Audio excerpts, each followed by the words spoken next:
नमस्कार, साथी ज्ञान गंगा चैनल पर आप सभी का स्वागत है। दोस्तों, अगर आप हमारे इस वीडियो को देख रहे हैं तो मेरे चैनल को सब्सक्राइब कर दें ताकि जो भी वीडियो हम बनावें आप तक पहुंच सके। 25 सितंबर को कर्मा का त्योहार मनाया जाएगा। 25 सितंबर को हमारी माताएं बहनें कर्मा धर्मा का व्रत रखेंगी और 25 सितंबर को कर्मा धर्मा का त्योहार धूमधाम से मनाया जाएगा।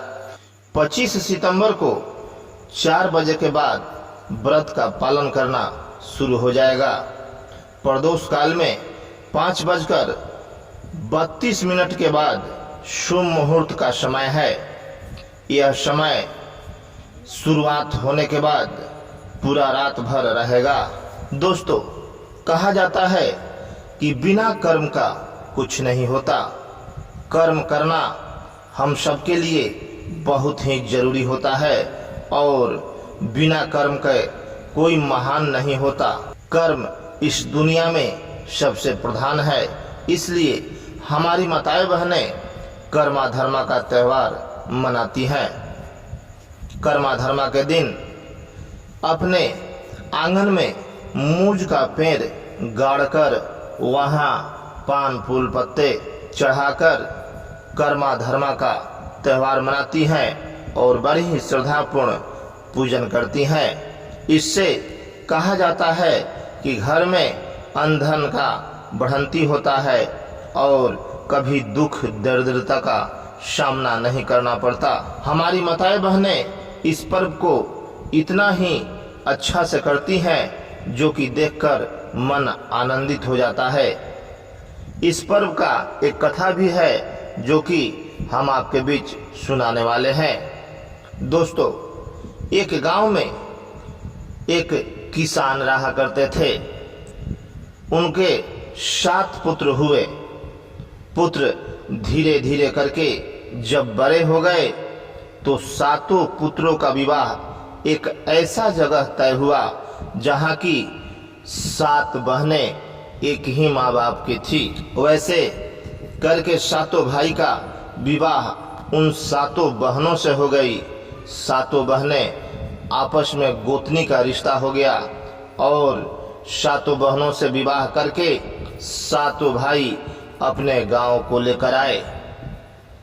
सभी मिलजुल कर रहने लगे और फिर एक दिन ऐसा समय आया कि सभी भाइयों ने आपस में राय किया कि क्यों ना हम लोग कहीं बाहर जाके कमाते हैं। उस समय अकाल पड़ गया था और एक एक दाने के लिए गांव वाले वहां के लोग तरस रहे थे। तभी 7 भाइयों ने राय करके वहां से कमाने के लिए दूसरे देश को निकल पड़े। दूसरे देश में जाकर उन्होंने खूब धन कमाया और फिर जब एक ऐसा समय आया कि उनके मन में इच्छा जागृत हुई कि क्यों ना अब अपने गांव को लौट जाएं। यह सोचकर 7 भाई वहां से निकल पड़े। रास्ते में समुद्र पड़ता था और समुद्र पार करने के लिए उन्होंने एक नौका का सहारा लिया और फिर धीरे धीरे वे अपने गांव को पहुंच गए।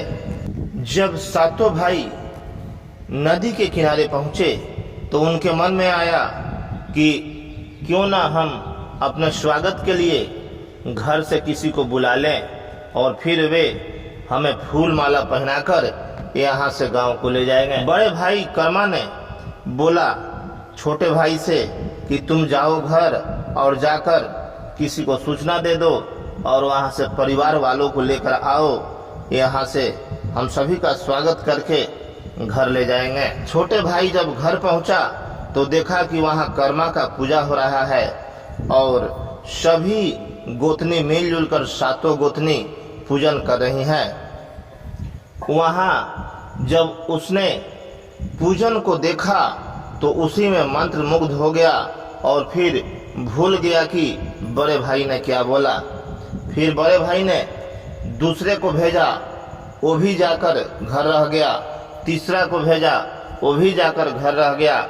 वैसे करके चौथा, पांचवा, छठे सभी गए और घर ही रह गए।